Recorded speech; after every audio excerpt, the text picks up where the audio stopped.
Hello students, welcome to external physics. I am Rishikesh Vipte. हमने HCV series start की है, उसके चैप्टर नंबर 15 में है हम हैं, that is wave on a string. अभी तक हमने 2 वीडियो ऑलरेडी अपलोड किए हैं for objective 1 and objective 2, right. आज का जो वीडियो है उसमें हम एक्सरसाइज क्वेश्चन स्टार्ट कर रहे हैं, that is for question number 1 to 5।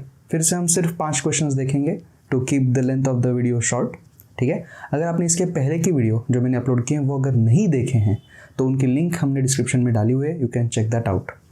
Concepts of physics के जो एक्सरसाइज क्वेश्चंस होते हैं वो इसलिए इंपॉर्टेंट होते हैं क्योंकि उसमें कोई ऑप्शंस नहीं दिए गए। ये पूरी तरह से सब्जेक्टिव क्वेश्चंस है, राइट। लेकिन इसका मतलब ये नहीं कि इस तरह के क्वेश्चंस ऑब्जेक्टिव क्वेश्चंस के लिए हेल्पफुल नहीं रहेंगे, क्योंकि हमें सिर्फ ऑप्शंस क्रिएट करने होते हैं और वही सब्जेक्टिव क्वेश्चंस ऑब्जेक्टिव बन जाता है। कॉन्सेप्ट्स ऑफ फिजिक्स में हर एक तरह का एक क्वेश्चन क्रिएट किया गया है फॉर अ डिफरेंट कॉन्सेप्ट। मतलब एक कॉन्सेप्ट पे ज़्यादा से ज़्यादा आपको 1 या 2 क्वेश्चंस मिल सकते हैं। नेक्स्ट क्वेश्चन के लिए फिर से कॉन्सेप्ट नई क्रिएट की गई है, नया सिचुएशन क्रिएट किया गया है। और जो बाकी की जो बुक्स आप देखते हैं जो मार्केट में अवेलेबल हैं वो इन्हीं क्वेश्चंस का थोड़ा सा मॉडिफिकेशन करके क्रिएट किए गए हैं। ऑल्सो इन एक्सरसाइज क्वेश्चंस सब पार्ट्स भी होते हैं, जैसे कि किसी एक क्वेश्चन में A, B, C, D, F ऐसे भी पार्ट्स रहेंगे। इसी वजह से ये क्वेश्चंस बहुत ही इंपॉर्टेंट बन जाते हैं। सो मैं सजेस्ट करूंगा कि आप पूरा वीडियो देखिए, जिससे कि आपको पूरी इन्फॉर्मेशन मिले या अलग अलग तरह के आपके जो डाउट्स हैं वो क्लियर हो। अगेन अ रिमाइंडर, अगर आपने ये क्वेश्चंस खुद से पहले अटेम्प्ट नहीं किए हैं तो प्लीज़ ये वीडियो मत देखिए, क्योंकि उसके बिना आपको जिस इंटेंशन से मैं ये वीडियो बना रहा हूँ वो नहीं मिलेगा। इट इज़ इम्पॉर्टेंट कि आप खुद वो क्वेश्चंस पहले ट्राई करें, जिससे कि आपके कुछ डाउट्स बने। उन डाउट्स को सॉल्व करने के लिए आप ये वीडियो देख सकते हैं, ठीक है। तो स्टार्ट करते हैं question number 1 of exercise wave on string. Question number 1 देखिए, आपको स्क्रीन पे दिख रहा है। A wave pulse passing on a string with speed of 40 centimeter per second in the negative x direction has its maximum at x equal to 0 at t equal to 0. Where will this maximum be located at t equal to 5 second? देखिए बहुत ही easy question दिया गया है। ये क्या कहा है उन्होंने कि वेव की जो स्पीड है वो है 40 सेंटीमीटर पर सेकेंड, राइट, करेक्ट। और वेव जो है वो नेगेटिव x डायरेक्शन में ट्रैवल कर रही है। मतलब कि ये जो वेलोसिटी है वो एक्चुअली नेगेटिव 40 है ना।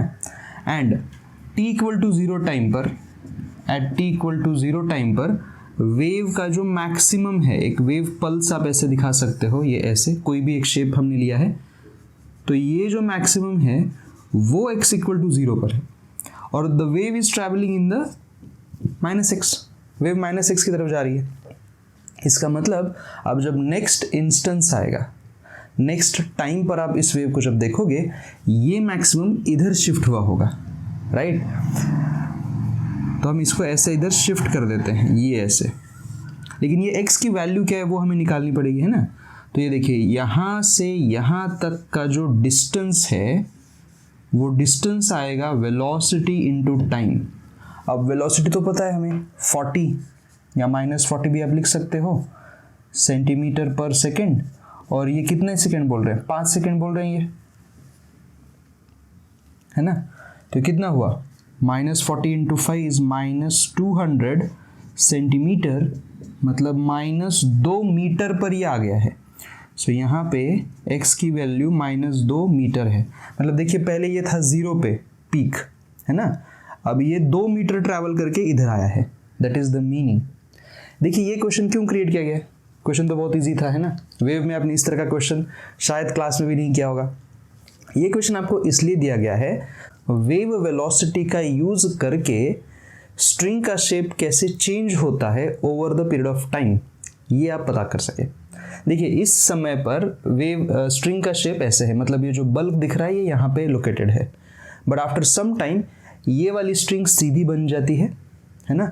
और ये वाली जो है, ये वाली थोड़ी सी बल्क बन जाती है, क्योंकि ये डिस्टर्बेंस अब यहाँ तक पहुँच गया है। इसका मतलब ये हुआ कि t इक्वल टू 0 सेकेंड से लेके t इक्वल टू 5 सेकेंड के बीच में ये बल्क इस पूरे स्ट्रिंग पर ट्रैवल करता हुआ यहाँ तक आया है। मतलब हर एक इंस्टेंस पे ये जो डिस्टर्बेंस आपको दिख रहा है, ये पहले यहाँ पे था, फिर यहाँ पे, फिर यहाँ पे, फिर यहाँ पे, फिर यहाँ पे। ऐसे आपको इमेजिन करना है, ये इमेजिनेशन आपका हो इसके लिए क्वेश्चन क्रिएट किया गया है। समझ रहे हैं? लिख लीजिए, हम नेक्स्ट क्वेश्चन देखते हैं। क्वेश्चन नंबर 2 स्क्रीन पर देखिए, इंटरेस्टिंग क्वेश्चन है। The equation of a wave travelling on a string stretched along x axis is given by y is equal to a into e power minus x upon a plus t by t whole square. First question, write the dimensions of capital A, small a and capital T. ठीक है, बहुत अच्छा question है। इसके सब parts भी देखिए, मैंने कहा था आपको एक्सरसाइज में आपको सब पार्ट्स भी मिलेंगे और इसीलिए ये सेगमेंट बहुत इंटरेस्टिंग बन जाता है। बस आप एक क्वेश्चन सॉल्व नहीं करते, अब जैसे कि इस क्वेश्चन में ए बी सी डी 4 सब पार्ट्स हैं, तो आप 4 क्वेश्चन सॉल्व कर रहे हो, राइट। पहले इक्वेशन लिख लेते हैं हम, क्या दिया है देखिए equation, x is equal to a, या x दिया है या y दिया है, ये y दिया है, sorry this is y is equal to a into exponential minus x upon small a plus t upon capital T का होल स्क्वायर। ये ऐसे वेव का इक्वेशन दिया है ना। अब आप इसको देख के कह सकते हो, x को देख के, कि ये वेव आइदर पॉजिटिव x में जा रही है नेगेटिव x में जा रही है, और जो डिस्टर्बेंस है वो y डायरेक्शन में क्रिएट हुआ है, राइट। ओके, अब पहला जो क्वेश्चन उन्होंने पूछा है कि डायमेंशंस निकाले, है ना, डायमेंशंस निकाले इसका, इसका और इसका। तो कैपिटल A जो है इसका डायमेंशन क्या होगा, तो इससे स्टार्ट करते हैं। पहले ये पूरा क्वांटिटी एक्सपोनेंशियल E जो होता है ये तो एक कांस्टेंट होता है, इसका खुद का डायमेंशन नहीं होता, राइट। और इसकी जब आप पावर लोगे, राइट, तो वो भी एक पूरी तरह से डायमेंशनल लेस क्वांटिटी बनेगी। मतलब ये जो है इस पूरी चीज़ का डायमेंशन नहीं है, नो डायमेंशन, डायमेंशन नहीं है ना, इसका यूनिट भी नहीं है और डायमेंशन भी नहीं है इस पूरी चीज़ का। इसका मतलब इन दोनों का डायमेंशन सेम होना चाहिए। अब अगर ये मीटर में है, ये अगर डिस्टर्बेंस है, ये अगर डिस्प्लेसमेंट है, मतलब ये मीटर में है, इसका मतलब ये भी मीटर में होगा। और मीटर में जब कोई क्वांटिटी होती है उसका डायमेंशन हम कैपिटल L लेते हैं लेंथ वाइज, है ना। फिर स्मॉल a का डायमेंशन भी हमें निकालना है। अब देखिए फिर से, ये जो पावर आप देख रहे हो, ये जो पावर आप देख रहे हो, या ये जो क्वांटिटी आप देख रहे हो स्क्वायर्ड क्वांटिटी, ये इसकी पावर है। फिजिक्स में या मैथमेटिक्स में जब भी आपको ऐसे किसी चीज़ की कोई पावर मिलेगी, है ना, या केमिस्ट्री में, that power should also be of no dimension. ये भी एक डायमेंशनलेस चीज़ होनी चाहिए, इसका भी कोई डायमेंशन नहीं होना चाहिए, क्योंकि ये एक पावर है ना। नंबर का जब आप स्क्वायर करोगे या क्यूब करोगे या फोर्थ पावर लोगे या 1/2 लोगे, स्क्वायर रूट करोगे, जो भी करोगे, वो पावर को कोई यूनिट नहीं होना चाहिए, है ना। हम ऐसा कैसे कह सकते हैं कि e power meter something in meter, ऐसे कैसे कह सकते हैं? वो लॉजिकली कहने में भी डिफ़िकल्ट है, या वो एक्सेप्ट करने में भी हमें दिक्कत होगी, है ना। सो ये जो पावर होती है, हमेशा याद रखिए, पावर हमेशा डायमेंशन लेस होती है। नाउ इस पावर में आप दो चीज़ों को ऐड कर रहे हो, एडिशन। एडिशन आप तभी कर पाते हो जब उनका डायमेंशन सेम होता है। मतलब इस पूरी चीज़ का डायमेंशन और इस पूरी चीज़ का डायमेंशन सेम होना चाहिए, और ओवरऑल ये डायमेंशनलेस होनी चाहिए। इसका मतलब इंडिविजुअली ये दोनों डायमेंशनलेस होने चाहिए। मतलब वो रेशो x अपॉन a का रेशो भी डायमेंशनलेस होगा। तो अगर x आपका पोजीशन है तो ये मीटर में है, तो ये भी मीटर में होगा, इसका मतलब इसका भी डायमेंशन L होगा। सिमिलरली ये पूरा डायमेंशनलेस है, मतलब इन दोनों का डायमेंशन सेम। अब अगर स्मॉल t टाइम है तो उसका डायमेंशन या यूनिट क्या होगा उसका, सेकेंड, और डायमेंशन होगा कैपिटल T। इसका भी डायमेंशन कैपिटल T होना चाहिए टाइम के लिए, समझ रहे हैं। बाकी सब कुछ जीरो, मतलब यहाँ पे m0 L1 T0 ऐसे आप लिख सकते हो, यहाँ पे भी m0 L1 T0, और इधर आप लिख सकते हो m0 L0 T1। ये आंसर एक बार हम चेक करते हैं ना सेकंड के लिए। सेकेंड क्वेश्चन का ए सब पार्ट, एग्जैक्टली एल है इसका, इसका भी एल है और इसका टी है, करेक्ट। अब सेकेंड क्वेश्चन देखते हैं इसका B part. Find the wave speed. देखिए वेव स्पीड कैसे कैलकुलेट करें, तो हमेशा ये याद रखिए, ये जो SHM वाला जो पार्ट है यहाँ पे, इसके अंदर वाला पार्ट है ना, ये ब्रैकेट जो है इसको मैं यहाँ लिख रहा हूँ x/a plus small t upon capital T, ये वाला पार्ट है ना। इसको आप कंपेयर कीजिए kx प्लस ओमेगा टी के साथ। हमेशा जब भी आपको कभी कंपैरिजन पूछा गया हो, वेव स्पीड पूछी गई हो, just compare it with this. उससे क्या होगा, आपको पता चलेगा कि k की वैल्यू है 1/a। देखिए इन दोनों को कंपेयर कर रहा हूँ मैं, यहाँ पे x को मल्टीप्लाइड है 1/a, यहाँ मल्टीप्लाइड है k। सिमिलरली यहाँ पे स्मॉल t वाली चीज़ें कंपेयर कीजिए, आपको पता चलेगा कि ओमेगा का वैल्यू है 1/t, है ना। अब वेव स्पीड का फॉर्मूला होता है v is omega by k, है ना। तो ओमेगा की जगह पे लिख दिया 1/t और डिवाइड बाई k है, k खुद 1/a है, तो वो a ऊपर चला जाएगा। Now this must be the wave speed which is small a upon t। ठीक है, एक बार चेक करते हैं।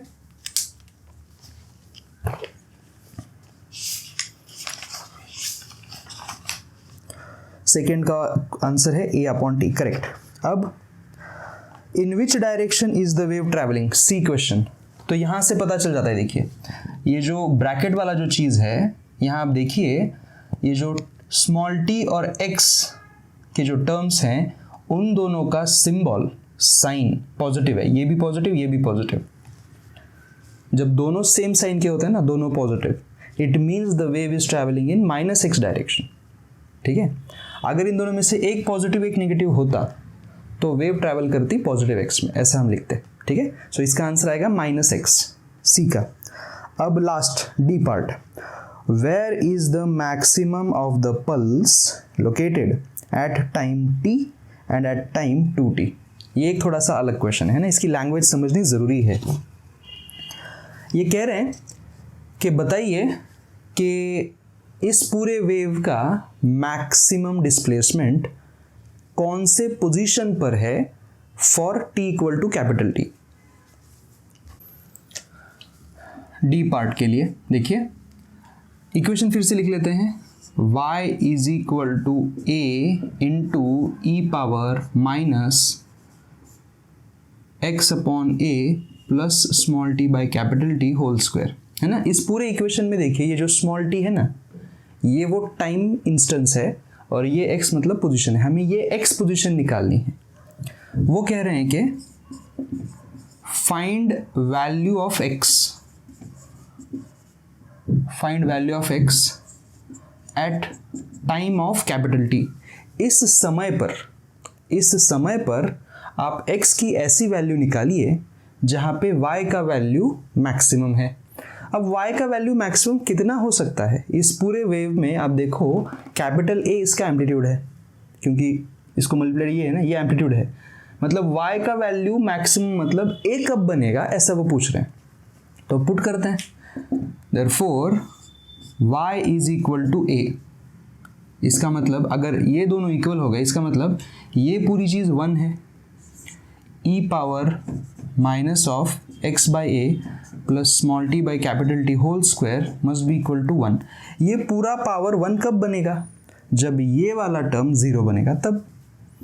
Therefore x upon a plus t upon capital T is 0। अब स्मॉल t की वैल्यू उन्होंने दी है, कैपिटल T आप लो, so x upon a plus 1 equal to 0, जिससे बनेगा x अपॉन a माइनस 1, तो x की वैल्यू आ गई -a। मतलब इस समय पर कौन सा पॉइंट स्ट्रिंग का मैक्सिमम रहेगा, ये वाला पॉइंट, समझ रहे। अब डी में एक और पार्ट दिया है कि आप टाइम को बदलिए, स्मॉल t टाइम आप कैपिटल 2t लीजिए, मतलब इस इंस्टेंस पे बताइए स्ट्रिंग का कौन सा पार्ट मैक्सिमम रहेगा। तो पूरा लॉजिक वही है, आप y इक्वल टू a लिखोगे, ये पूरी वैल्यू 1 होगी, ये पूरा आपका 0 बनेगा। अब बस चेंज क्या होगा, स्मॉल टी की जगह पे कैपिटल टी मत रखिए, ये तो सॉल्व हो गया था। अब ये रखिए, मतलब यहाँ आप लिखोगे 2t, यहाँ आप लिखोगे 2t, मतलब यहाँ बनेगा 2, यहाँ बनेगा -2 और यहाँ होगा -2a। ये आपका आंसर, समझ रहे हैं? ठीक है, देखिए लैंग्वेज समझनी बहुत ज़रूरी है। फिजिक्स में जो मैंने देखा है स्टूडेंट्स को, फिजिक्स में जो मेन प्रॉब्लम होती है वो ये होती है कि उन्हें समझ में नहीं आता कि दिया क्या है, और जितना कुछ उन्हें समझ में आता है उससे उन्हें जितने फॉर्मूले पता हैं उतने वो अप्लाई करने स्टार्ट कर देते हैं। अगर उन फॉर्मूले से कोई भी एक आंसर मैच हो जाता है वो लिख के चले जाते हैं, फिर उन्हें लगता है कि हमारा क्यों गलत हुआ। वो इसलिए हुआ क्योंकि आपने क्वेश्चन पूरी तरह से नहीं समझा था। सो मैं ये सजेस्ट करता हूँ मेरे स्टूडेंट्स को कि आप टाइम लीजिए क्वेश्चंस को पढ़ने में, ठीक है। जब भी आप एग्ज़ाम देने वाले हो, आइदर आप 24 में एग्ज़ाम अब देने वाले हो या 25 में, मैटर क्या करता है कि आप अभी से खुद को ऐसे प्रिपेयर कीजिए कि आपको क्वेश्चन पढ़ने के बाद वो समझ में आए कि एक्चुअली क्या दिया गया, ठीक है। और मेरे इस सीरीज़ का जो मेन एम है वो यही है कि क्वेश्चंस कैसे पढ़े जाते हैं वो आपको बताएं, क्योंकि सोल्यूशन तो आपको हर जगह पे मिल जाते हैं, लेकिन मैंने ये देखा है कि कोई भी क्वेश्चन समझाने में ज़्यादा समय नहीं लेता है ना, वो जल्दी जल्दी पढ़ के जस्ट स्टार्ट हो जाते हैं सॉल्व करना, बट स्टूडेंट्स को वो दिक्कत है क्वेश्चन समझने में, राइट। सो मैं वो ट्राई कर रहा हूँ कि मेरे वीडियोज़ में आपको वो चीज़ मिले, ठीक है, समझ में आ गया। तो ये डी पार्ट के दो सोल्यूशन, x = -a पहला, x = -2a दूसरा, ओके। लिख लीजिए। थर्ड नंबर क्वेश्चन देखते हैं। क्वेश्चन नंबर 3 देखिए स्क्रीन पे दिख रहा है। The following figure shows a wave pulse at t = 0. The pulse moves to the right with the speed of 10 cm/s. Sketch the shape of the string at t = 1 second, 2 second and 3 second. बहुत ही easy question है ये। सबसे पहले तो हम ये diagram बना के ले लेते हैं जो उन्होंने दी है ना। ये और क्वेश्चन नंबर 1 सिमिलर क्वेश्चंस थे। ये आपको बस ये दिखाने के लिए है कि स्ट्रिंग का shape with respect to time कैसे चेंज होता है, बस वही दिखाना था, है ना। तो ये हो गया x यहाँ सेंटीमीटर में, ये डायग्राम में दिया गया है, और इधर है आपका y। अब y की वैल्यू mm में दी गई है, मिलीमीटर में, ठीक है, और 1 mm तक ये है, आगे का 2 mm का हमें ज़रूरत भी नहीं है, ठीक है।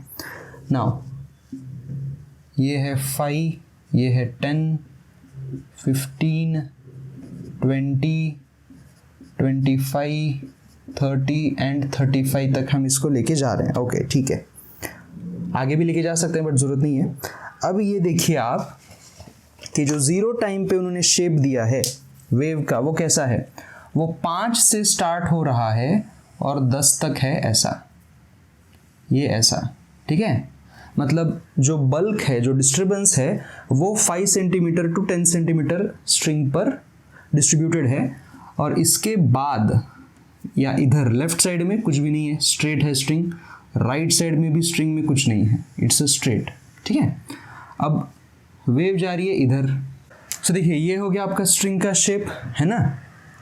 अभी जो पल्स है वो 5 से लेके 10 के बीच में, मतलब यहाँ है वो, इसका मैक्सिमम जो है वो 7.5 पे आएगा, करेक्ट। और ये इस डायरेक्शन में जा रही है, इसका स्पीड दिया है 10 cm/s। ये 0 टाइम पर है सब कुछ, दिस इज एट t = 0। हमें पूछा है t = 1 सेकेंड पे क्या होगा, है ना। तो ये जो एनर्जी है ये आगे जाने वाली है इतनी स्पीड से, तो t = 1 सेकेंड में ये डिस्टेंस कितना ट्रैवल करेगी, it will travel 10 centimetre, 10 centimetre आगे जाएगी ये। तो स्ट्रिंग का शेप तब कैसे होगा, तो ये जो एनर्जी है ना, ये 10 सेंटीमीटर आप आगे शिफ्ट करो। अभी देखो 5 से 10 के बीच में, तो ये बाद में जाएगी 15 से 20 के बीच में। मतलब अगर मैं वो शेप यहाँ दिखाऊँ आपको, ये ऐसे, ये देखिए ये 15 वाला इधर आ गया ये, और 20 वाला इधर है ना। तो 15 से 20 के बीच में ये ऐसे शेप बनेगी स्ट्रिंग की, ये ऐसे वाली, जैसे यहाँ पे थी ये वाली शेप अब यहाँ बनेगी। फिर आगे का स्ट्रिंग वैसे ही रहेगा, इसमें कोई चेंज नहीं है, समझ रहे हैं।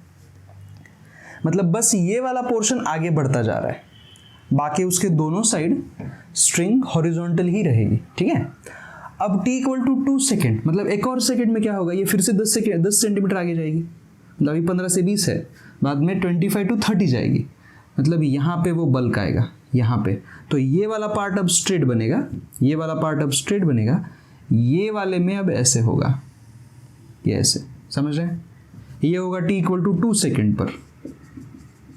ऐसे ही आप एक और सेकेंड आगे जाइए, 35 to 40 के बीच में ये चीज़ चली जाएगी, उसके पीछे का फिर स्ट्रिंग स्ट्रेट बनेगा, समझ रहे हैं।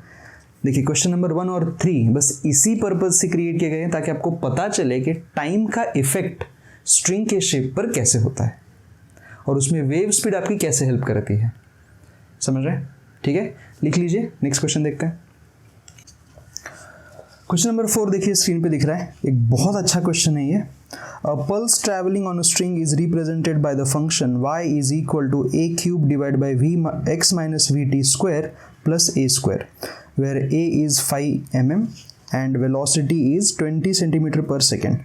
Sketch the shape of the string at t equal to 0, 1 second and 2 second. Take x equal to 0 in the middle of the string. बहुत अच्छा क्वेश्चन है ये, ठीक है। पहले तो मैं ये इक्वेशन लिख के लेता हूँ। डिस्प्लेसमेंट का इक्वेशन दिया है स्ट्रिंग के, y is equal to a cube divide by x minus v T whole square plus a square. अब जिसमें a की वैल्यू उन्होंने दी है 5 mm है और वेलोसिटी ऑफ द वेव दी है 20 सेंटीमीटर पर सेकेंड। सबसे पहले हमें शेप निकालना है 0 इंस्टेंस पर, तो t इक्वल टू 0 के लिए हम सॉल्व करते हैं, ठीक है। तो अब देखिए t इक्वल टू 0 इंस्टेंस पे हम सॉल्व करने वाले हैं कि स्ट्रिंग का शेप कैसे होगा। अब स्ट्रिंग का शेप कैसे होगा ये कैसे बताएंगे आप, तो आपको क्या करना है, अलग अलग x के वैल्यूज के लिए y की वैल्यू क्या होगी आप वो दिखाएंगे, ठीक है। तो सबसे पहले हम इस समय पर x इक्वल टू 0 पोजीशन पर y कितना आएगा वो लिखेंगे, ठीक है। तो ये दोनों वैल्यूज आप अब यहां पे डालिए, तो y की वैल्यू क्या आ गई देखिए, ये तो पूरा टर्म 0 बन जाएगा, है ना। तो a cube by A square simply ये बनेगा a विच इज 5 mm, ठीक है। ये हो गया पहला एक। अब इसी समय पर t इक्वल टू 0 पर ही आप क्या कीजिए, हम निकालेंगे x is equal to 5 mm के लिए, ठीक है। जानबूझ के मैं ये वैल्यूज ले रहा हूं, आपको समझ में आएगा क्यों। देयरफॉर y कितना आएगा आप देखिए, a क्यूब डिवाइड बाय ये वाला टर्म तो 0 हो जाएगा क्योंकि टाइम अभी 0 है। ये वाला टर्म क्या होगा, एक्चुअली a क्यूब की जगह पे let us right 5 mm square divide by, अब यहाँ कितना होगा बस x square that is 5 mm square, यहाँ पे मुझे क्यूब लिखना चाहिए था मैं भूल गया, प्लस a स्क्वायर, a की वैल्यू खुद 5 mm है। देखिए मैंने इसके लिए ये x का वैल्यू भी 5 mm लिया था ताकि ये दोनों एकदम इजीली आप ऐड कर पाओ, है ना। इसमें आप क्या कर सकते हो देखिए, ये 5 mm क्यूब हो जाएगा divide by 2 times of 5 mm square, ये प्लस ये टर्म मिलके 2 बन जाएंगे। अब क्या होगा देखिए, 5 mm का स्क्वायर ऊपर कैंसिल हो जाएगा क्यूब के साथ, सिंपली 5 mm बचेगा divide by 2 and that is equal to 2.5 mm। मतलब x इक्वल टू 5 mm पर y की वैल्यू देखिए कम हो गई, 2.5 mm हो गई, जो x इक्वल टू 0 पर एग्जैक्टली 5 mm थी, है ना।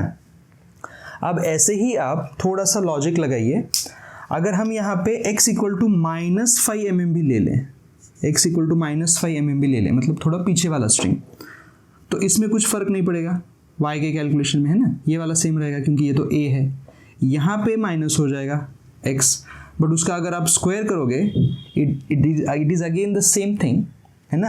तो यही वैल्यू आने वाली है, मतलब x इक्वल टू 5 mm या -5 mm पे y का वैल्यू इतना ही है, ठीक है। अब आप थोड़ा सा मैथमेटिकल दिमाग लगाइए आपका क्योंकि हमें बहुत समय लगा फिर अगर हम ऐसे कंटिन्यू करें तो हर एक पॉइंट के लिए। आप ऐसे ही अलग अलग पॉइंट्स के बारे में सोचिए। ये हमने x 5 mm लिया था, आप 10 mm लीजिए, 15 mm लीजिए। आपको आप जब ये वैल्यू यहाँ पे डालोगे ना, आपको ज़्यादा सॉल्व करने की ज़रूरत भी नहीं है। Just by looking at it आपको ये पता चलता है कि जैसे जैसे आप x इक्वल टू 0 से दूर जाते हैं, जैसे जैसे आप दूर जा रहे हैं, ये ओवरऑल वैल्यू डिक्रीज होती जा रही है इवेंचुअली। मतलब ग्राफ जो बनेगा आपका, अब हम शेप बना रहे हैं, देखिए अब हम शेप बना रहे हैं। ये x इक्वल टू 0 पोजिशन है और ये हमारा y एक्सिस है, मान लीजिए ये y एक्सिस है, ये x एक्सिस है, राइट। ये ऐसे, उधर पॉजिटिव x, इधर नेगेटिव x है ना। तो t इक्वल टू 0 पर हम ग्राफ दिखा रहे हैं कि स्ट्रिंग कैसा दिखेगा। t इक्वल टू 0 पर x इक्वल टू 0 की पोजीशन थी y पर 5 मिलीमीटर, मतलब ये वाला स्ट्रिंग यहां पे गया था 5 mm, समझ रहे हैं। अब उसके बाद उसके आसपास वाले points, x equal two plus 5 mm लीजिए या माइनस 5 mm। प्लस 5 mm मतलब इधर हो जाएगा प्लस 5 mm और इधर हो जाएगा माइनस 5 mm। इन दो पॉइंट्स पर y की जो पोजीशन है वो डायरेक्टली आधी हो जाती है, मतलब 2.5 आ रहा है, मतलब इधर आएगा ये और ये भी इधर आएगा। तो ये आगे आप जैसे जैसे जाओगे ना, यू विल फाइंड के y की वैल्यू डिक्रीज हो रही है। तो शेप जो बनेगा वो ऐसे बन रहा है, ये ऐसे बन रहा है, और आगे की जो स्ट्रिंग है वो ऑलमोस्ट 0 ही रहेगी। So this is the shape of the string, this is the shape of the string at time 0। ये टाइम 0 का शेप है, समझ रहे? मतलब इस पूरे स्ट्रिंग में मैक्सिमम वैल्यू, पीक वैल्यू होगी 5 mm, जो कि आएगी x इक्वल टू 0 पर, जो कि स्ट्रिंग का मिडिल सेक्शन है, जैसे दिया गया है क्वेश्चन में। अब आगे वाले समय के बारे में पूछिए। उन्होंने क्या पूछा है, t इक्वल टू 1 सेकेंड पे कैसा शेप होगा बताइए, और वेव कहाँ पे जा रही है। देखिए मैं फिर से क्वेश्चन रीड कर रहा हूँ। उन्होंने यहाँ पे कहीं पर भी ये नहीं बताया कि वेव का मोशन कहाँ है, वो आपको इस इक्वेशन से पता चलेगा। कैसे पता चलेगा, चेक कीजिए यहाँ पे x का साइन और टाइम का साइन दोनों अपोजिट हैं। यहाँ पे आप दोनों का साइन देखिए अपोजिट है, एक पॉजिटिव है एक नेगेटिव है। मैंने बताया था इसका मतलब क्या होता है। इट मीन्स ये जो वेलोसिटी है ये पॉजिटिव x में है, मतलब वेव आपकी इधर जा रही है, राइट। अब 1 सेकेंड में वेव कितना आगे जाएगी वो तो वेलोसिटी पे डिपेंड करेगा। वेलोसिटी है 20 सेंटीमीटर पर सेकेंड, तो डिस्प्लेसमेंट इन 1 सेकेंड कितना हो जाएगा, ये है वेलोसिटी इनटू टाइम 1 सेकेंड करेंगे तो ये आ जाएगा 20 सेंटीमीटर। 20 सेंटीमीटर आगे जाएगी स्ट्रिंग, मतलब कि पल्स उस स्ट्रिंग पे, है ना। मतलब ये जो पल्स है इसको आप 20 सेंटीमीटर आगे शिफ्ट कीजिए और कुछ मत कीजिए। इसका शेप ऐसे ही रहेगा, इंटैक्ट रहेगा, इसका पीक 5 mm पे रहेगा, ये वाले 2 पॉइंट्स 2.5 पे जो हमने निकाले थे वो भी वैसे ही रहेंगे। सिर्फ ये अभी सेंटर्ड है x इक्वल टू 0 पे, वो आगे शिफ्ट हो जाएगा x इक्वल टू 20 पे। मतलब हम अगर ग्राफ निकालें, ये ऐसा ग्राफ फिर से बनेगा, ये देखिए ऐसा, और ये जो पोजीशन है ये होगी x इक्वल टू 20 सेंटीमीटर, और जो पीक है उसका, ये पीक वैल्यू ये होगी 5 mm y डायरेक्शन में, समझ रहे हैं। ये ऐसे वेव अब शिफ्ट हो चुकी है। देखिए थर्ड क्वेश्चन कर रहे हैं हम इस वीडियो में, जो आपको ये बताने की कोशिश कर रहा है कि स्ट्रिंग का शेप वेव मोशन की वजह से कैसे चेंज होता है फॉर ईच टाइम, है ना। अब आगे के क्वेश्चन हो जाते हैं। आप 2 सेकेंड 3 सेकेंड में क्या करोगे, उसको और ज़्यादा आगे डिस्प्लेस करोगे 20 सेंटीमीटर से। हर एक सेकेंड में ये 20 सेंटीमीटर आगे जाने वाला है बस। तो शेप नहीं बदलेगा, है ना। हमने शेप देखिए यहाँ पहले निकाल लिया, बस आगे उसको चिपका रहे हैं। उसका जो सेंटर्ड पोजीशन है वो हम उस पर शिफ्ट कर रहे हैं, बाकी कुछ नहीं। समझ में आ गया। तो ये ग्राफ होगा आपका 1 सेकेंड पर, ये 0 पे, 2 पे निकालोगे तो ये 40 चला जाएगा। ठीक है, लिख लीजिए। नेक्स्ट क्वेश्चन करते हैं। Question number 5 again conceptual question है, लेकिन थोड़ा सा सॉल्व भी करना पड़ेगा। देखिए, the displacement of a particle at x equal to 0 of a stretched string carrying a wave in the positive x direction is given by f of t is equal to a sin t upon t. The wave speed is v. Write the wave equation. देखिए क्या दिया है उन्होंने कहा है कि x equal to 0 पर जो पार्टिकल है ना, x इक्वल टू 0 पे जो पार्टिकल है स्ट्रिंग का, ये हमारी स्ट्रिंग है, मान लीजिए ऐसे, ये ऐसे x डायरेक्शन पे आगे चलती जा रही है, ये वाला पोजीशन है उसका x इक्वल टू 0।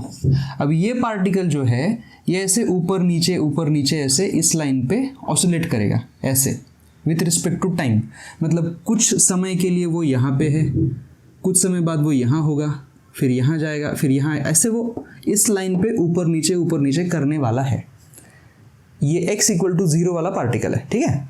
तो इस पार्टिकल का जो डिस्प्लेसमेंट है वो उन्होंने दिया है as a function of time, और वो उन्होंने दिया है f of t is equal to a sine, ये a तो एम्पलीट्यूड हो गया, sine t upon capital T।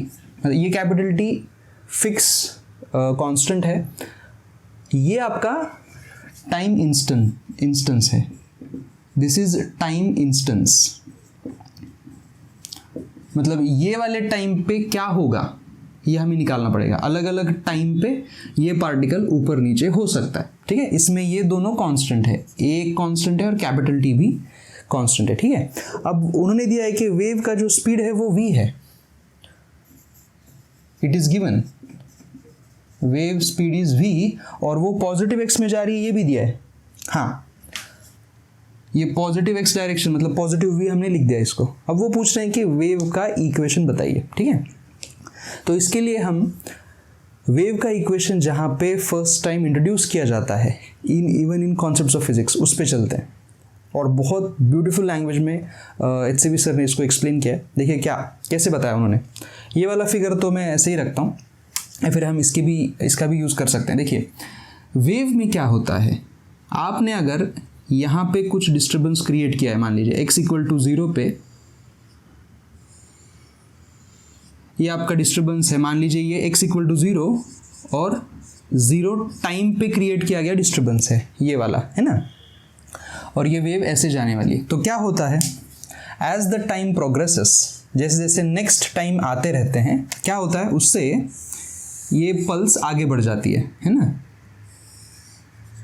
ये पल्स आगे बढ़ती है और कुछ समय बाद ये यहाँ पे पहुँच जाती है, यहाँ पे।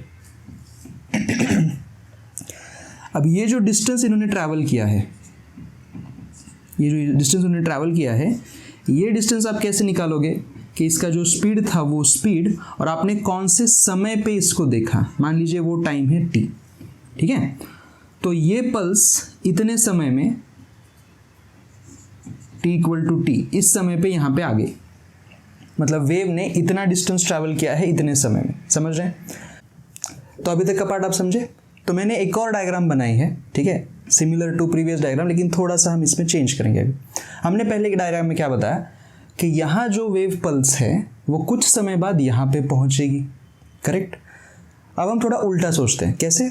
मान लीजिए आपकी वेव पल्स अब यहाँ पे पहुँच चुकी है, ये आपका प्रेजेंट है, ये आपका प्रेजेंट है ना, प्रेजेंट टेंस यहाँ पे है, मतलब पल्स यहाँ पे पहुँच चुकी है कुछ समय t पर। ये t क्या है हमें पता नहीं है ना। अब अगर ये पल्स यहाँ पहुँच चुकी है तो ये ओरिजिनेट कहाँ पे हुई थी, यहाँ पे हुई थी पास्ट में, ये ओरिजिनेट हुई थी पास्ट में, है ना। लेकिन क्या वो t समय पे ही ओरिजिनेट हुई थी। देखिए प्रेजेंट में ये पल्स t समय पर पहुँच चुकी है, मतलब प्रेजेंट मतलब t है, तो पास्ट तो t नहीं हो सकता, वो पहले हुआ है। तो ये वाला समय अब क्या होगा, ये समय होगा t माइनस इस समय से पहले वाला। तो ये इंस्टेंस और ये इंस्टेंस, इसमें कितना समय का इंटरवल है आप वो डिस्टेंस से निकाल सकते हैं। यहाँ से यहाँ तक कितना डिस्टेंस ट्रैवल हुआ है x, और स्पीड है v, तो t minus x upon v समय पहले पल्स यहाँ पे थी, जो कि अब यहाँ पे पहुँच चुकी है, समझ रहे हैं, करेक्ट। हमें ऐसा क्यों कर रहे हैं? क्योंकि हमें क्या दिया गया है, हमें दिया गया कि x इक्वल टू 0 पर ही हमें पता है कि फंक्शन किस तरह से काम करेगा। हमें x इक्वल टू 0 के बारे में दिया गया था क्वेश्चन में, और पूछा क्या गया है कि आप वेव का इक्वेशन निकालें। वेव में हमें क्या देना पड़ता है, अलग अलग x पर अलग अलग टाइम पर वेव कैसे बिहेव करेगी या स्ट्रिंग का शेप कैसे होगा वो देना पड़ता है। तो हम क्या कर रहे हैं, हम समझ रहे हैं, हम अज्यूम कर रहे हैं कि वेव अब यहाँ पे पहुंच चुकी है, x पोजीशन पर पहुंच चुकी है एट सम इंस्टेंट t। लेकिन वो पहले बनाई कहाँ गई थी, यहाँ बनाई गई थी, राइट। मतलब ये वाला वेव और ये वाला वेव सिमिलर है। जो अभी t समय पर यहाँ पे है वो t minus x upon v समय पर यहाँ पे था, करेक्ट। मतलब आप इस इक्वेशन में, जो कि बस टाइम का इक्वेशन है, इस इक्वेशन में आप t को रिप्लेस कीजिए, आप t को रिप्लेस कीजिए इस समय से, जिससे आपका आंसर हो जाएगा। तो आपका फंक्शन जो है x और t पे अगर आपको बनाना है तो वो बनेगा a इंटू साइन t की जगह पे बस लिखिए t minus x upon v whole divide by capital T। ये देखिए, ये आपका वेव का इक्वेशन बनेगा, समझ रहे हैं। अब इस इक्वेशन में आप अगर x की वैल्यू 0 डाल दें, आप अगर x की वैल्यू 0 डाल दें तो ये देखिए t अपॉन टी बनेगा, जो कि ये था, समझ रहे हैं। सो बेसिकली आपको क्वेश्चन में दिया क्या है, क्वेश्चन में आपको दिया गया है सिर्फ x इक्वल टू 0 पे क्या होता है वो दिया गया है। लेकिन वेव का इक्वेशन वैसे नहीं होता। वेव का इक्वेशन t पर भी डिपेंड करता है और x पर भी डिपेंड करता है। तो हमने एक x ऐसे मान लिया, ये इस x पर जब वेव पहुंचती है तो ऐसा शेप बनता है।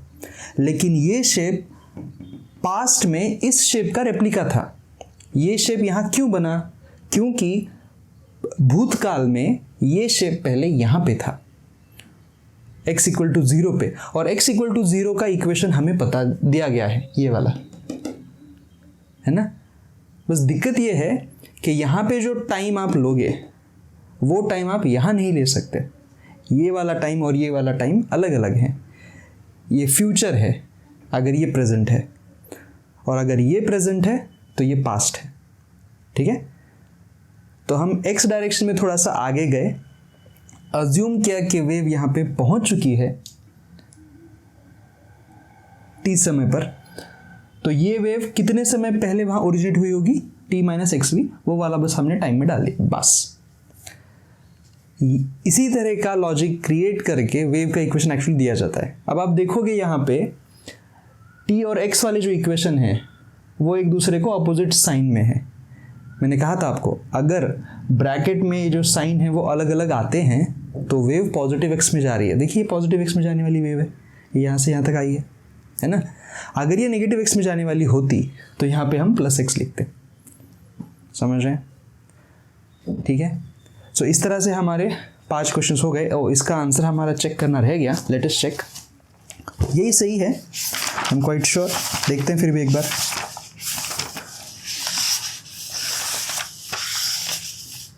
फिफ्थ का आंसर है a sine small t upon capital T minus x upon v T. Okay, क्या किया है, ये कैपिटल T जो है वो इन दोनों को अलग अलग डिवाइड किया है और कुछ नहीं। ये सही आंसर है, ठीक है। तो यहाँ हम रुकेंगे। अब आप देख सकते हो कि हमारी वीडियो की लेंथ थोड़ी सी इंक्रीज हुई है दैन ऑब्जेक्टिव 1 एंड ऑब्जेक्टिव 2, क्योंकि ऑब्वियस है अब यहाँ पे हम न्यूमेरिकल सॉल्व कर रहे हैं, ठीक है।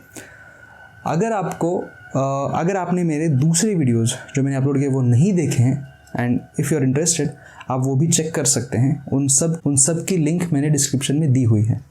Thank you very much for watching.